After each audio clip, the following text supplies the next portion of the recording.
Somebody posted, it looks like 'twas the night before Christmas in Niagara County, and there's a picture of Jed at the bottom with his red suit and the Santa hat on. Well, this I gotta see. 'Twas the night before Christmas in Niagara County, when Jed hit the streets in search of a bounty. So I whispered, "Oh, Jed, there's nothing for you," but he stood there persistent till I bid him adieu, and off he did wander into the next glowing light, happy scrounging to all, and to all a good night.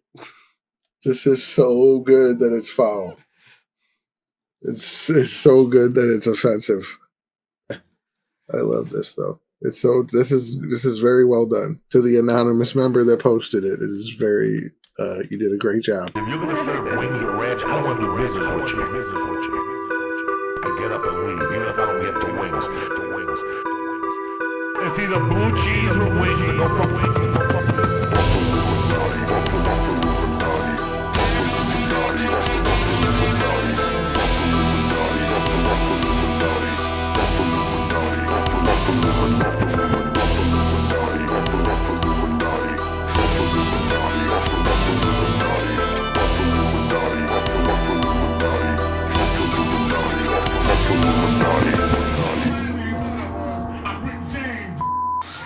That's right, never mind who you thought it was. This is the Buffalluminati Podcast, your keeper of Buffalo's secrets. We got a great episode for you today, but first, make sure you hit that like and subscribe button. I'm your host, Jake, and joining me to talk about The Worst Neighbor is my co-host, as always, Jeff. As always, I'm here to talk about The Neighbors. Yep. Yeah, like you said, the worst neighbor. I mean, probably. I've had some bad neighbors in my lifetime. None of them have followed me, so it's probably up there as worst neighbors of all time. Yeah, worst neighbor in the 716 for sure. We had to do an episode about him, especially because, you know, how bad of a neighbor do you have to be to have a whole Facebook group? Actually, not one, but I think there's two. There's probably multiple. Yeah. I'm in one because I got to keep tabs. I mean... Yeah, you're still living in the area. We should specify that this is the worst neighbor in the 716. I don't think he goes into the city of Buffalo so much, but he is mostly Niagara County. But, you know, he gets around. We're, of course, talking about our boy Jed. Everybody's boy. Everybody's neighbor. He's everybody's bad neighbor. Yeah. And he follows you around. Something like you don't even know. It's like long-term following sometimes. You won't see him for years, and then he pops up at a gas station you're at. It's like a magical homeless elf. And then it's deja vu all over again. Right.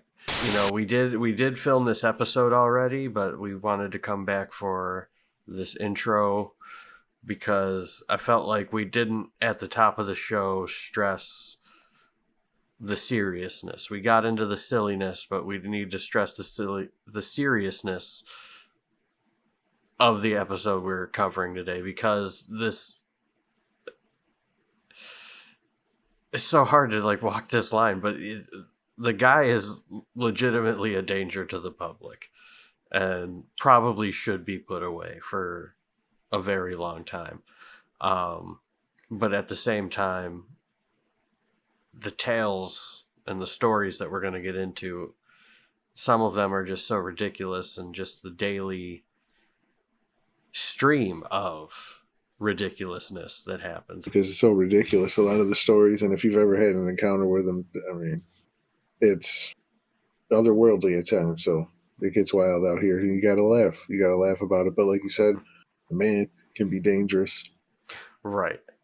Dangerous and unpredictable. You know, drugs and mental illness are a hell of a combination to have, and sometimes it can lead you just in and out of jail or in and out of cuffs, as we've seen just in the last couple days. I think there was 4 or 5 different occasions where police were called to deal with Jed. And we're going to get into some of the worst here in a moment. Why don't you give him a little bit of the backstory about who Jed is? You know, let's try and keep his last name out of it for safety's sake, but... You know I what? mean, yeah, you don't even have to if if you're from the area. You don't even have to use the last name. But I mean, I don't know. I think he's from here, from what I've heard. He's supposedly from here, but he, like we said, he gets around a lot. Yeah, I believe he's a He's Lockport native. he's essentially 716's most famous panhandler. I mean, and he shows up everywhere. He begs you for money. Sometimes he's a dick about it. Sometimes he gets aggressive. I think he's been popped for assaulting people in the parking lot when they've refused him help. I know I've had personally to turn him down several times. He used to come to a gas station I used to work at all the time and ask to use the phone and say all types of crazy stuff. The one time he had his head shaved and said he was going through brain cancer. So he comes up with a lot of creative things to try and take people for some money. And I hear that he spends it on drugs. I don't know. Yeah, I'm not going to speculate because I don't follow the man like allegedly he follows everybody else to hound him down for money. But it's one of those things that, especially if you're from the Lockport area, but now more so the Falls as of late, either you have or you know somebody that has a Jed story, and just to give a couple an idea, he's been trespassed from hundreds of businesses, and he's been arrested for trespass probably hundreds of times. I tried to look up the list, and the free versions, they only go so far back, but it's like, like you said, it's mostly trespassing, but there's like some assaults in there and some other things. It's crazy, and this has been going on for years. Probably over 10 at this point, because one of the oldest articles I saw 10 years ago. That's true. And like one of the oldest articles I saw was from like, I think 10, 12 years ago. So it has been a thing.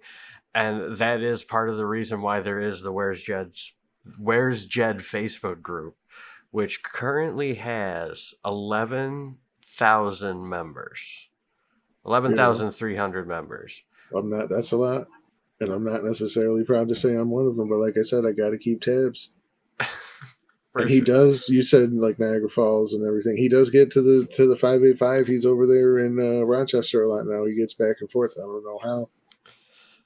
This dude travels more than sports teams, right? And in a season, he does get around, and everybody knows and everybody sees. I see friends that I know that specifically live in the Falls. I see friends that live in Lockport. I see friends that live in Amherst, all in this Clarence area, all in this group. So like I said, mainly Niagara County, Northern Erie County is where he mainly resides. He'll make his way out to the 585 and farther, as we'll get to in a moment.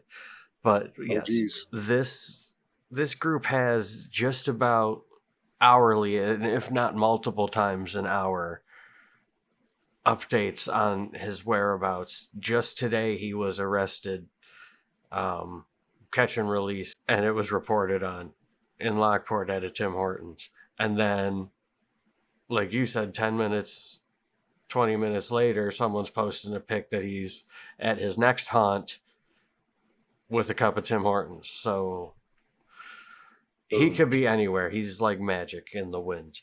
It never ceases to amaze me how quickly he is some far distance away. Yeah. I don't know how it happens. Or the speed at people are too generous. People are too generous sometimes. Yeah. Or the speed at which he is. And I think it's just at this point, it's not worth the officer's time to do all this, because all the, because it's just happened so much. I've never seen a homeless person travel so much. It's crazy. When you live the lifestyle of, wearing out your welcome everywhere, I feel like you have no choice but to. That's true.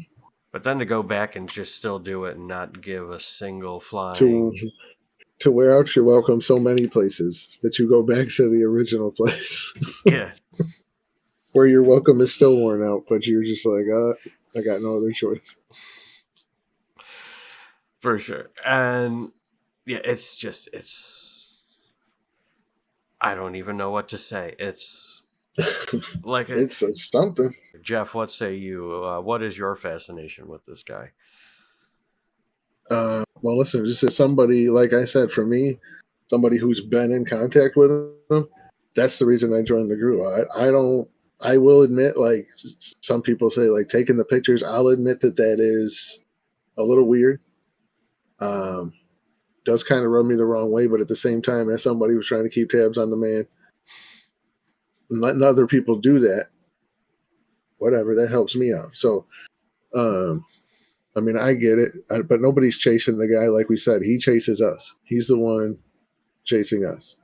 And so mine is, more defensive. Like, and I think that should be a big message that we're putting out in this episode today is if you ever find yourself in contact with this man, be careful, take care of yourself, because he has had assault charges, like we said, like, you just never know. I mean, clearly, if there is drugs involved and the man is homeless, obviously dire times, desperate times, and all that stuff. So, if you do ever find yourself in contact with the man, watch yourself. And that's why I'm in it. That's my fascination. It's just I need to stay away from the man. I need him, don't come near me. And also now I know, like, if I see him in public harassing an old lady or something, I'm going to go over there and be like, I'm not going to be an asshole and like jump him or something, but I'll be like, hey man, get the hell out of here. Leave this lady alone. Right. And it's gotten to a point where a lot of people, I feel like it's one of two things. It's a game. Like, hey, it's like, where's Waldo? Even the page is called Where's Jed? But I feel like you said another part is just warning folks. Even when you see people posting like, oh, he is at, X, Y, and Z, they will say he just came up to us and asked us for money. Like, it won't be necessary as someone that's either known that this to have happened and have had it happen before or whatever. But it does serve as a warning to the community because this man is not, like you said, whether it be drugs, alcohol, mental illness, something is not right with this man, and he should not be, he likes to approach people and can get violent. And that's kind of why we're doing this episode, like you said, as a warning that if he comes up, just tell him to, go away or just drive off, whatever. So I tried to get all of his arrest records, court records, anything I could find. And what I came to learn is unless I'm going to do a proper records request and pay some fees, there's no way you're going to be able to get all of that information. There's just simply too much. It's just too much. I don't know if we want Jed to be our first FOIA request. Exactly. And this is, I mean, sometimes getting arrested multiple times a day, like in our first story that I wanted to cover, I just picked out a couple just to highlight what we got going on here. This article's from one day ago, comes from Niagara Action. And the title reads, Jedediah Akins arrested at Walmart hours after release from Niagara Falls Police Station. You just said his name. Well, I mean, it is in the report. Whatever. I'm cool with it. Everybody knows. Yeah. It was a weird rule in the beginning anyway. Yeah, it's so hard to, yeah. Anyway, Niagara Falls police officer was working secondary employment at Walmart on December 6th when asset protection advised him that Jedediah Aiken entered the store without permission and was wandering around when the officer was alerted. It says that he Not was again. trespassed from that Walmart back in 2019. And then it also says earlier in the day,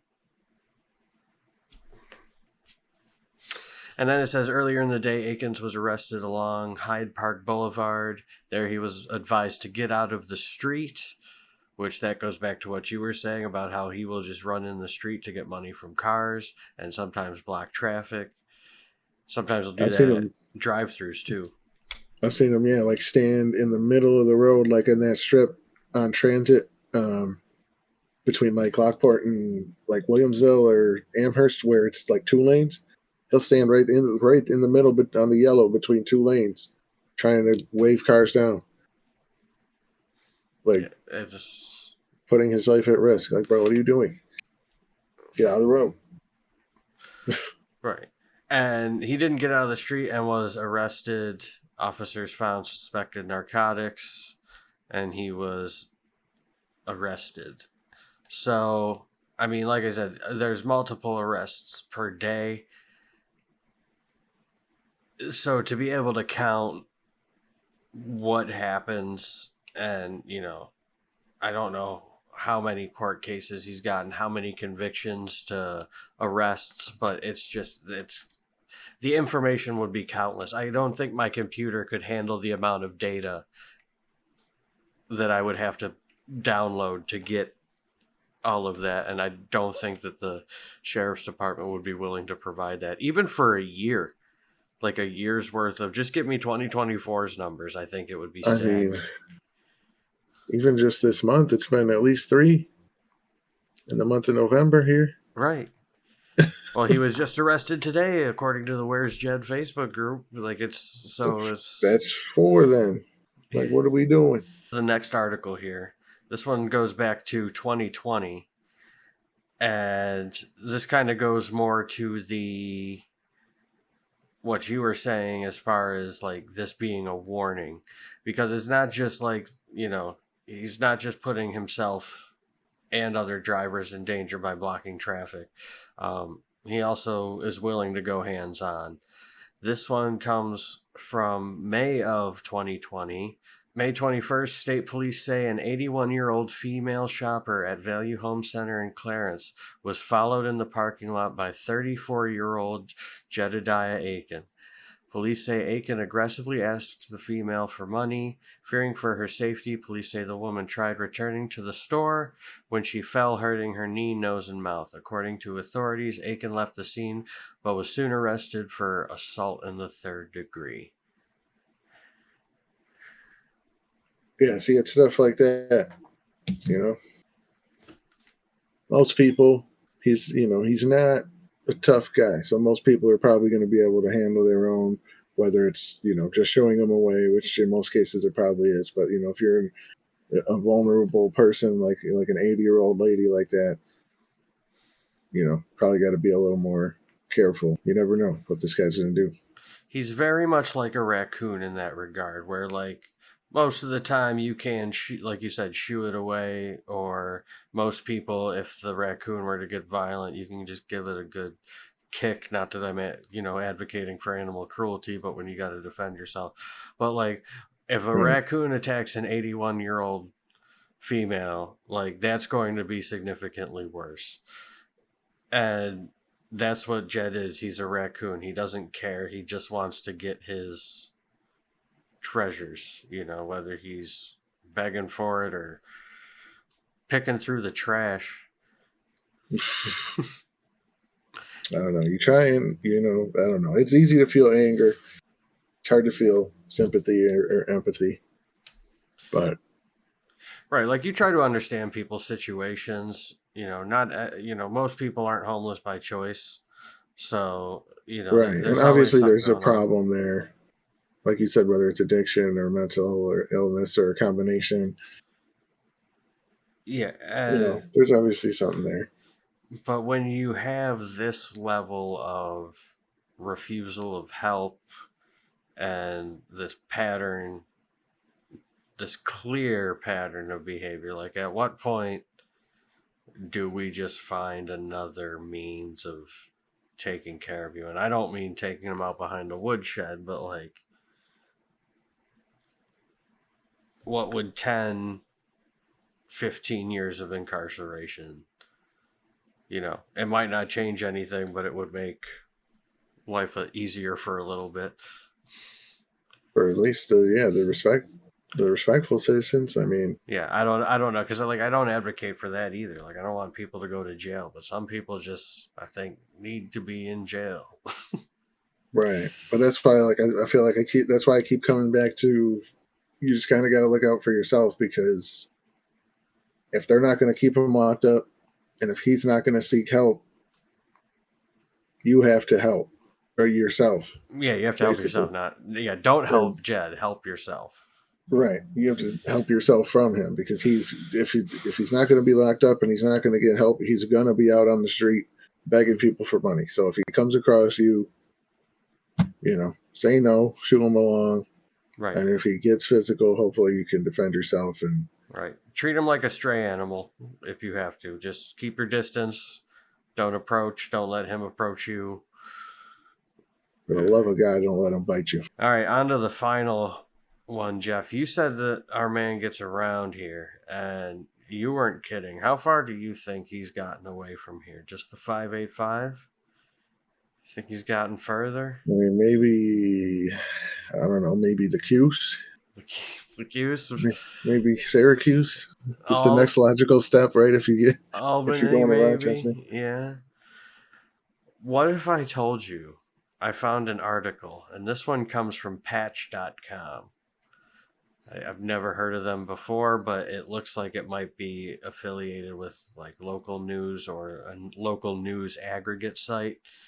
We can find it from all around the country. And it's a police blotter from October 29th, 2021. And it comes all the way from Nashua, New Hampshire, or Nashua, however you want to pronounce, Hillsborough County Superior Court South. The following people were recently indicted, and the first name on the list, Jedediah Aiken, 36 of Niagara Street, Niagara Falls. What? In New Hampshire? New Hampshire. That's not the same guy. Of Niagara Falls, New York. Felony Controlled Drug Act.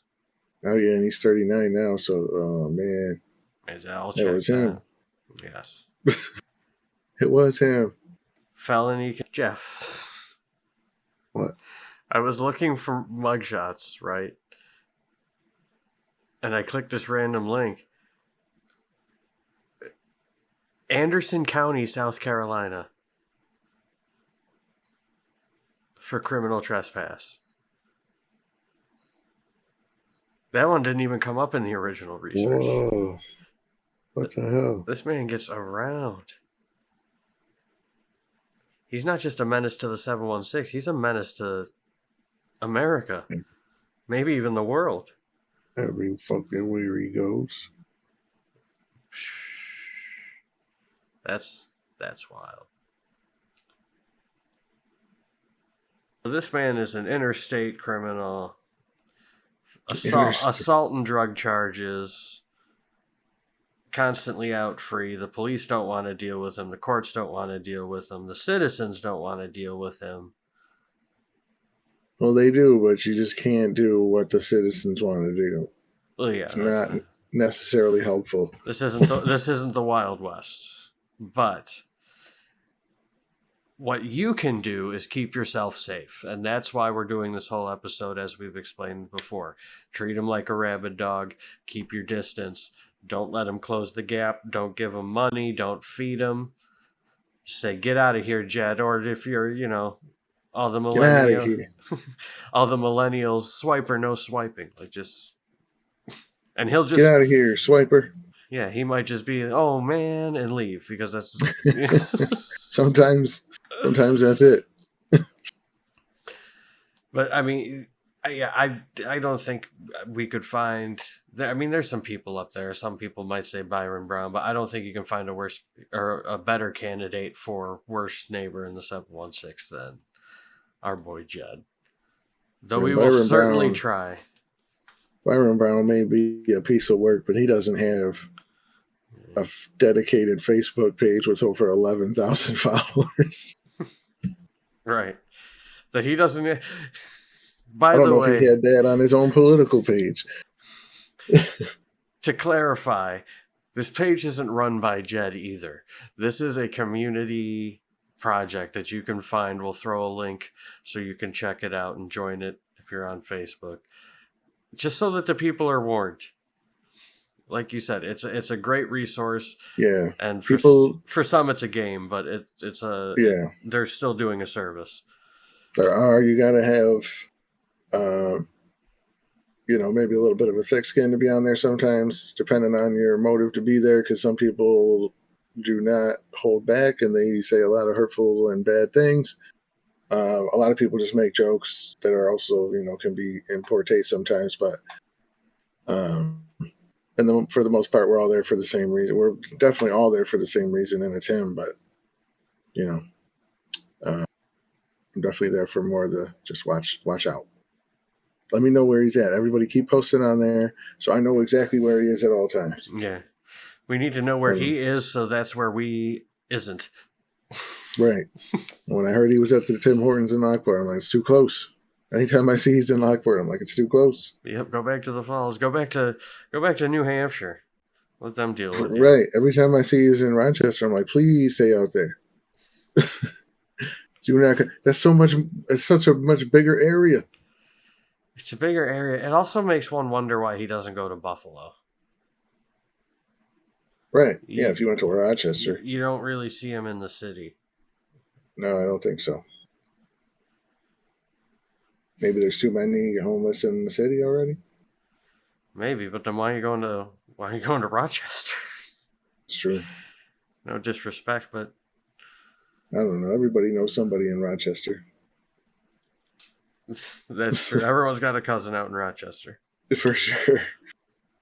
Mine got arrested for some really horrible white-collar fraud crime. We'll have to cover that at some point. I was going to say panhandling? No, not panhandling. The opposite. Well, yeah, I was going to say white-collar, so we're... You know what? When we get into it, though... Panhandling, blue-collar? Do we really want to call panhandling blue? I guess it would be, but... Is it blue-collar or no-collar crime? He's probably no-collar, but he's wearing a blue collar in these mugshots. Well, recently he's been rocking... Oh, my goodness. Recently he's been rocking a red jumpsuit. All right, Jeff, I think we've thoroughly covered why Jed is the worst neighbor in the 716, why we've thoroughly warned people that he should be avoided at all costs, don't give him money, and any other last-minute tips, something that the people can do for further Jed repellent or for Jed to keep Jed away. Well, the main way to keep Jed away is to hit the like and subscribe button on our YouTube, and everybody knows that, and that's why everybody on our page is good, and they don't complain about Jed. They're on, like I say, we stay informed. We're on the page, but we're protected. So get yourself protected. I don't know. That's right. Make sure you hit that like and subscribe button. Protect yourself from Jed. And we'll get updates on further bad neighbors you should avoid.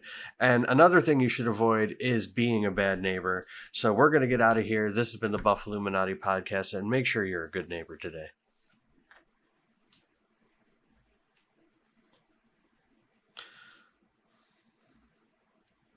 Bust out the crack pipe. It's over.